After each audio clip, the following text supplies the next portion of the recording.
नमस्कार। एक बार फिर से बहुत बहुत स्वागत है आप सभी का परीक्षा वाले के इस यूट्यूब चैनल में। दोस्तों, UP triple S C PET 2021 के लिए हम जो प्रैक्टिस सेट की सीरीज चला रहे हैं उसका जो पार्ट 14 है उसको आज हम कंप्लीट करेंगे। तो चलिए आज के सेशन को शुरू करते हैं। हम देख लेते हैं कि आज का हमारा जो भाग और 14 इसमें हमने कौन कौन से महत्वपूर्ण 40 प्रश्नों को सम्मिलित किया हुआ है। तो चलिए वीडियो को शुरू करते हैं। तो पहला आज का सुपर इंपॉर्टेंट प्रश्न है, और पैराफिन मोम किससे प्राप्त किया जाता है। काफ़ी इंपॉर्टेंट प्रश्न है। तो जो पैराफिन मोम होता है यह पेट्रोलियम से प्राप्त किया जाता है, तो राइट आंसर आपका जाएगा पेट्रोलियम। अगला प्रश्न है, अंतर्राष्ट्रीय बौद्धिक संपदा सूचकांक जो है 2021 जो हाल ही में प्रकाशित किया गया, इसमें भारत की रैंकिंग आपसे पूछी जा रही है। तो सबसे पहले आप याद रखिए, जो अंतर्राष्ट्रीय बौद्धिक संपदा सूचकांक 2021 है, इसकी में पहले स्थान पे कौन सा देश है। तो इसमें फर्स्ट रैंक है आपको मिलेगी USA की, अमेरिका की। उसके बाद सेकेंड रैंक पे आपको मिलेगा UK यानी कि ब्रिटेन, और थर्ड रैंक पे आपको मिलेगा जर्मनी। यानी कि 3 रैंक आपको तो याद ही रखनी है। अब अंतर्राष्ट्रीय बौद्धिक संपदा सूचकांक 2021 में जो है पहले स्थान पे अमेरिका है, दूसरे स्थान पे यूनाइटेड किंगडम है, और तीसरे स्थान पे आपको मिलेगा जर्मनी। तथा इस रैंकिंग में भारत का स्थान है 40वां। जैसे आप याद है कि टोटल 53 देशों को इस रैंकिंग में सम्मिलित किया गया था। इन 53 देशों में से भारत को मिला है 40वां स्थान अंतर्राष्ट्रीय बौद्धिक संपदा सूचकांक में। तो इसे आप याद रखिएगा, पहले स्थान पे अमेरिका, सेकंड पे UK और थर्ड पे जर्मनी, तथा भारत 40वें स्थान पे। तथा अगर हम अंतर्राष्ट्रीय बौद्धिक संपदा सूचकांक की बात करें तो इसकी जो स्थापना की गई थी 1967 में, और इसका जो है हेडक्वार्टर आपको मिलेगा कहाँ पे। हेडक्वार्टर आप नोट डाउन कर लीजिएगा, जिनेवा में। जिनेवा जो अंतर्राष्ट्रीय बौद्धिक संपदा का ऑर्गेनाइजेशन है जो उसको प्रकाशित करता है सूचकांक को, तो अंतर्राष्ट्रीय बौद्धिक संपदा संगठन जो है इसका हेडक्वार्टर आपको मिलेगा कहाँ पे, जिनेवा में। तो इसे आप याद रखिएगा। तथा इस संगठन की स्थापना की गई थी 1967 में। तथा अंतर्राष्ट्रीय बौद्धिक संपदा संगठन के वर्तमान में अध्यक्ष हैं डैरेन टैंग। कौन है? तो डैरेन टैंग जो है ये वर्तमान में इसके अध्यक्ष हैं। तो इतनी जानकारी आपको याद रखनी है। अगला प्रश्न है, लाल रक्त कणिकाओं का उत्पादन कहाँ होता है। यानी कि जो रेड ब्लड सेल्स होती हैं, लाल रक्त कोशिकाएं होती हैं, इनका उत्पादन कहाँ पे होता है। तो लाल रक्त कोशिकाओं का उत्पादन कहाँ पे होता है, तो आप ध्यान दीजिएगा, अस्थि मज्जा में यानी कि बोन मैरो में जो है लाल रक्त कणिकाओं का जो है उत्पादन होता है, यानी कि निर्माण होता है। तो राइट आंसर आपको जाएगा आपका अस्थि मज्जा यानी कि बोन मैरो। तो इसे आप याद रखिएगा।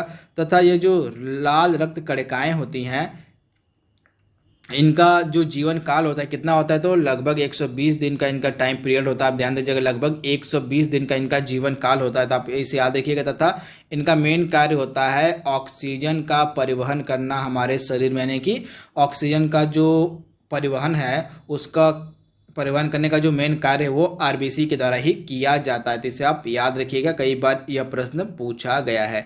इसके बाद अगला प्रश्न है, तथा इसका जीवन काल मैंने आपको बताया 120 दिन का होता है। तथा अगला इंपॉर्टेंट प्रश्न इससे पूछा जा सकता है, RBC का कब्रगाह किसको कहा जाता है। ये भी इंपॉर्टेंट है। तो RBC का कब्रगाह हम कहते हैं स्प्लीन यानी कि प्लीहा को। तो इसे भी आप ध्यान दीजिएगा।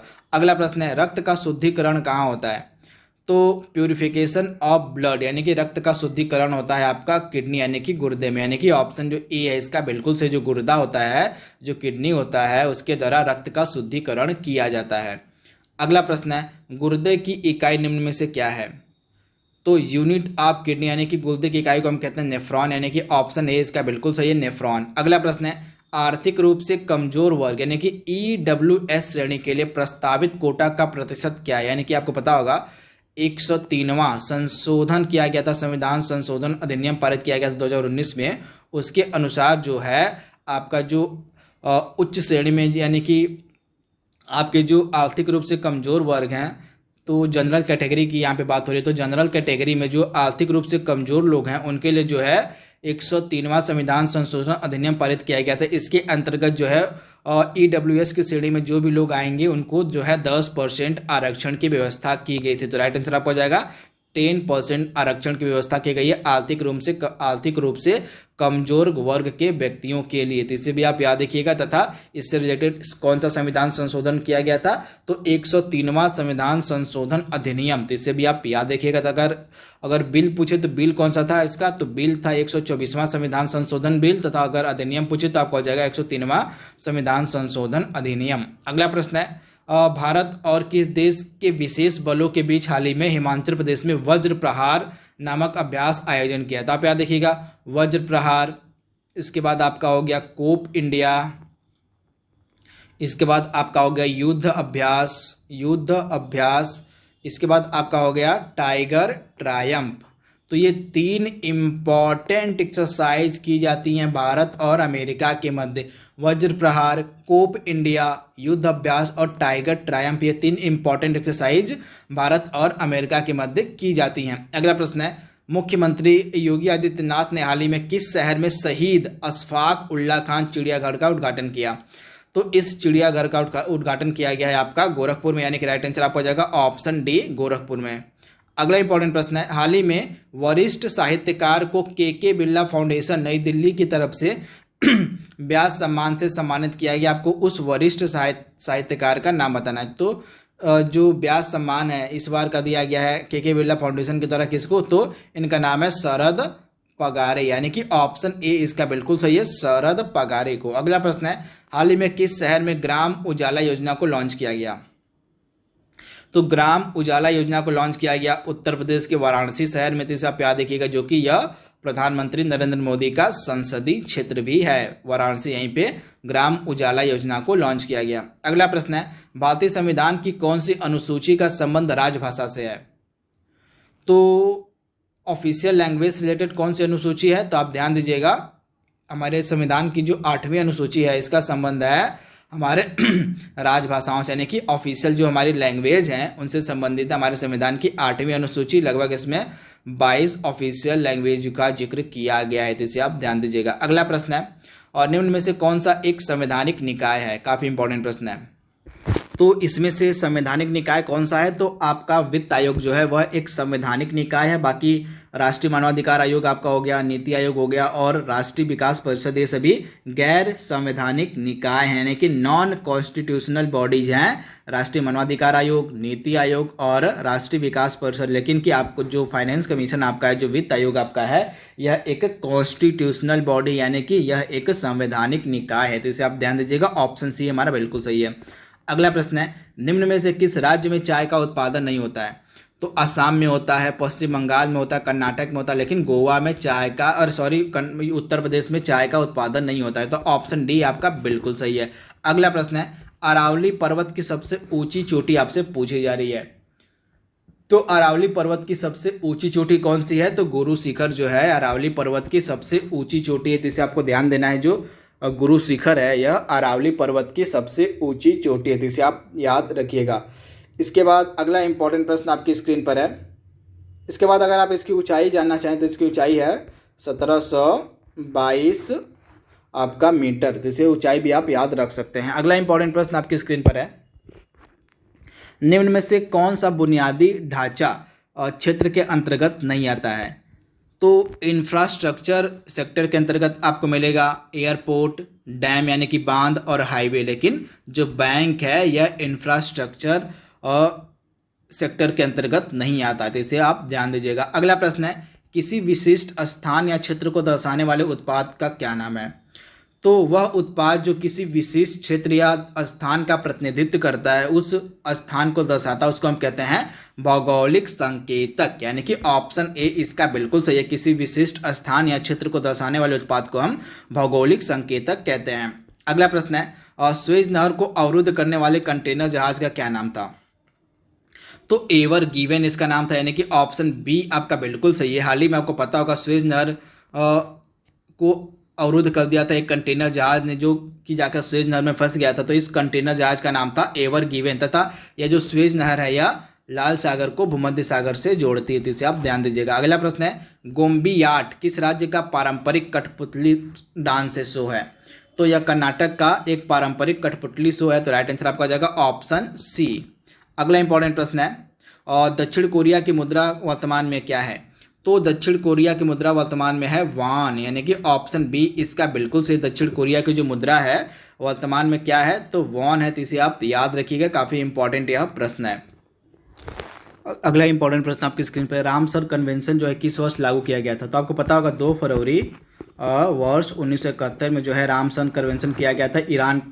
ईरान में जो है एक शहर है रामसर यहीं पे, तो इसे आप याद रखिएगा। ईरान का एक इंपॉर्टेंट शहर है रामसर, यहीं पे जो है 2 फरवरी 1971 को एक रामसर कन्वेंशन किया गया था, जो है किसके लिए, तो वेटलैंड के संरक्षण के लिए। तो इसे भी आप याद रखिएगा, जितने भी वेटलैंड हैं उनके संरक्षण पर कार्य करने के लिए जो है यह रामसर कन्वेंशन किया गया था 2 फरवरी 1971 को। तो राइट आंसर आपका जाएगा 1971 में। तथा यह जो रामसर शहर आपको मिलेगा कहाँ पे, तो यहाँ पे मिलेगा ईरान में, यह इंपॉर्टेंट शहर है रामसर। तो इसे आप याद रखिएगा। तथा आर्द्र भूमि के संरक्षण के लिए यहाँ पे उपाय किए गए थे। इसके बाद अगला इंपॉर्टेंट प्रश्न है, एशियाई विकास बैंक का मुख्यालय आपसे पूछा जा रहा है। तो एशियाई विकास बैंक का मुख्यालय आपको मिलेगा मनीला में। मनीला कहाँ, किसका शहर है, तो फिलीपींस का शहर है मनीला, यहीं पे आपको मिलेगा एशियाई विकास बैंक का हेडक्वार्टर। अगला प्रश्न है, और नील नदी किस देश की नदी है, तो नील नदी आपको मिलेगी कहाँ पे, तो मिस्र में बहती है। तो ऑप्शन सी इसका बिल्कुल सही, मिस्र। अगला इंपॉर्टेंट प्रश्न आपकी स्क्रीन पर है, नामीबिया किसकी राजधानी है, मतलब नामीबिया की राजधानी क्या है आपसे पूछा जा रहा है। तो नामीबिया की राजधानी है अबूजा, यानी कि ऑप्शन ए इसका बिल्कुल से अबूजा जो है नामीबिया की राजधानी है। अगला प्रश्न है, देवधर ट्रॉफी का संबंध किस खेल से है, तो देवधर ट्रॉफी संबंधित है आपकी क्रिकेट से, यानी कि ऑप्शन सी इसका बिल्कुल सही है, क्रिकेट। अगला प्रश्न है, भाखड़ा नांगल बांध किस नदी पर बनाया गया है, तो भाखड़ा नांगल बांध आपको मिलेगा कहाँ पे, तो सतलज नदी पे, यानी कि ऑप्शन बी इसका बिल्कुल सही है, सतलज नदी। अगला प्रश्न है, फिल्म फेयर अवार्ड 2021 में बेस्ट अभिनेता का पुरस्कार किसको दिया गया, तो इरफान खान को बेस्ट अभिनेता तथा तापसी पन्नू को बेस्ट एक्ट्रेस का खिताब दिया गया था फिल्म फेयर अवार्ड 2021 में। तो आपको याद रखना है, Taapsee Pannu best actress, Irfan Khan best actor दिया गया था और फिल्म फेयर अवार्ड 2021 में। इसके बाद अगला प्रश्न है, 14वें दलाई लामा का क्या नाम है, तो 14वें दलाई लामा का नाम है तेंजिंग ग्यात्सो, यानी कि ऑप्शन सी इसका बिल्कुल सही, तेंजिंग ग्यात्सो इनका ओरिजिनल नाम है। तो इसे आप याद रखिए कि लोग दलाई लामा कहते हैं, जो तिब्बत के धार्मिक गुरु होते हैं उनको हम दलाई लामा के नाम से जानते हैं, लेकिन यह दलाई लामा एक पद का नाम है। तो इसे आप याद रखिएगा, जो तिब्बत के धार्मिक गुरु होते हैं मेन, उनको हम दलाई लामा के नाम से जानते हैं। इस प्रकार से जो दलाई लामा है यह एक पद का नाम है, लेकिन वर्तमान में जो दलाई लामा है तिब्बत के, उनका ओरिजिनल नाम आपको मिलेगा तेंजिंग ग्यात्सो। तो इसे आप याद रखिएगा, ऑप्शन सी इसका बिल्कुल सही है। तथा इनके द्वारा एक लेटेस्ट बुक लिखी गई है आवर ओनली होम, तो इसे भी आप याद रखिएगा, आवर ओनली होम इनकी एक लेटेस्ट पुस्तक है, जिसे आप ध्यान दीजिएगा। हाल ही में किस सिंगर को जो है महाराष्ट्र सरकार के सर्वोच्च पुरस्कार महाराष्ट्र भूषण अवार्ड से सम्मानित किया गया, तो महाराष्ट्र सरकार का जो सर्वोच्च पुरस्कार है महाराष्ट्र भूषण अवार्ड यह दिया गया आशा भोसले को, यानी कि ऑप्शन सी इसका बिल्कुल सही है, आशा भोसले। अगला प्रश्न है, और किस वैज्ञानिक ने प्रस्तावित किया कि प्रकाश एक विद्युत चुंबकीय तरंग है, तो जेम्स मैक्सवेल, यानी कि ऑप्शन बी इसका बिल्कुल सही है, जेम्स मैक्सवेल। अगला प्रश्न है, विद्युत चुंबकीय विकिरण को मापने के लिए किस उपकरण का उपयोग किया जाता है, तो विद्युत चुंबकीय विकिरण को हम मापते हैं बोलोमीटर की सहायता से, यानी कि ऑप्शन सी इसका बिल्कुल सही है, बोलोमीटर। अगला प्रश्न है, और बामियान बुद्ध की मूर्ति कहाँ स्थित है, मैं आपको बता दूं यह बामियान बुद्ध की जो मूर्ति थी काफ़ी न्यूज में थी, क्योंकि तालिबान के द्वारा जो है जो बामियान बुद्ध की मूर्ति थी उसको नष्ट कर दिया गया था। इसी कारण से जो है यह जो मूर्ति थी काफ़ी फेमस काफ़ी न्यूज में थी, तो तालिबान के द्वारा इसको नष्ट कर दिया गया था। कहाँ पे, तो अफगानिस्तान में। बामियान बुद्ध की 2 मूर्तियां थी अफगानिस्तान में, जिनको तालिबान ने ध्वस्त कर दिया था, इस कारण से यह न्यूज में थी। अगला प्रश्न है, और निम्नलिखित में से कौन शुष्क बर्फ यानी कि ड्राई आइस का मुख्य घटक है, तो कार्बन डाइऑक्साइड, यानी कि ऑप्शन जो आपका है हो जाएगा बी बिल्कुल सही है, कार्बन डाइऑक्साइड यानी कि CO2।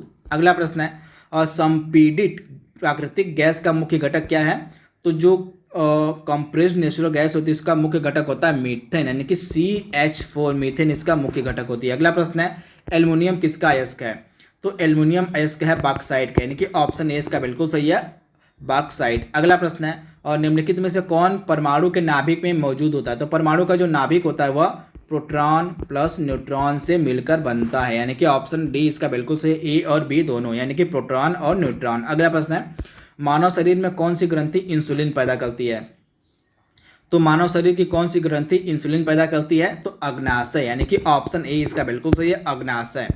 अगला प्रश्न है, फीमर हड्डी किस प्रकार की हड्डी है, तो जो फीमर हड्डी है आपको मिलेगी हमारे शरीर की सबसे बड़ी सबसे बड़ी हड्डी है, जो कि जांघ की हड्डी होती है। आप याद रखिएगा, जांघ की हड्डी को हम फीमर हड्डी कहते हैं, जो कि सबसे बड़ी हड्डी है, तो इसे भी आप याद रखिएगा। अगला प्रश्न है, निम्नलिखित में से किसे RBC का कब्रगाह कहा जाता है, यानी कि रेड ब्लड सेल्स का कब्रगाह जो है किसको कहा जाता है, तो मैंने आपको बताया था प्लीहा यानी कि स्प्लीन को जो है आरबीसी का कब्रगाह कहते हैं, तथा आरबीसी का जो निर्माण है यह होता है अस्थि मज्जा में यानी कि बोन मैरो में। अगला प्रश्न है ईसीजी का पूरा नाम आपसे पूछा जा रहा है। तो ईसीजी का पूरा नाम है इलेक्ट्रोकार्डियोग्राफी यानी कि ऑप्शन ए इसका बिल्कुल सही है। आज का लास्ट प्रश्न हमारा है इंटरनेशनल मॉनेटरी फंड का मुख्यालय आपसे पूछा जा रहा है।